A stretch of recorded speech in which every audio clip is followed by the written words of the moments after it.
napaka-importante yung consistent ka sa labas. Kasi magiging floor spacing yun, floor spacer, tapos para maganda yung magiging atake na. Kasi malalaki ang mga international players, kaya kailangan mag-click yung outside shooting natin. Gary, Jeff, pareho ko lang tatanong sa question na to. Ano yung chances ng Gilas na makalusot sa second round given yung caliber ng mga kalaban natin sa Group A? Well, basketball, alam natin 50-50 game, no? As long as na well-prepared tayo, gawin natin yung game plan and hopefully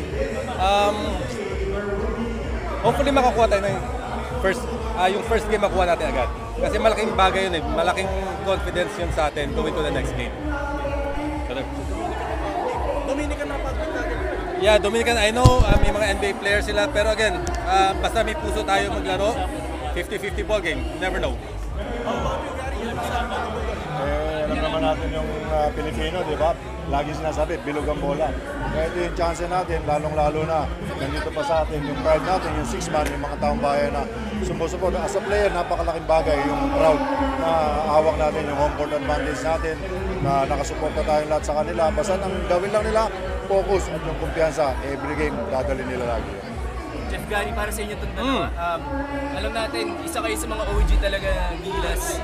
And ngayon, hanggang ngayon, ano pa rin kayo, kumbaga ambassadors pa rin kayo ng team. So gaano ka-special sa inyo yun na, yun nga, nakita nyo na pinaggaling kayo sa process na yun and now, nandito na tayo yung isa tayo sa host ng World Cup. Ako, happy lang ako na I'm still part of Gilas, no?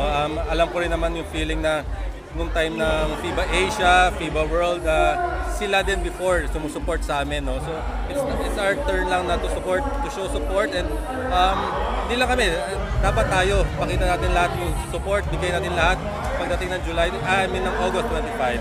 So, Same question kay Boss Gary. For me talaga napakaswerte ko at lucky ako na napakaswerte ko at saka honored na talagang nasama ako sa Gilas. Even tapos na yung ano namin, pero nandito pa rin kami as ambassador, nakasuporta sa kanila kung ano man. Sabi nga ni Jeff, mga support na binigay nila sa kami noon, ngayon naman kami yung sumusuporta sa kanila. Basta para sa bayan, gagawin natin lahat.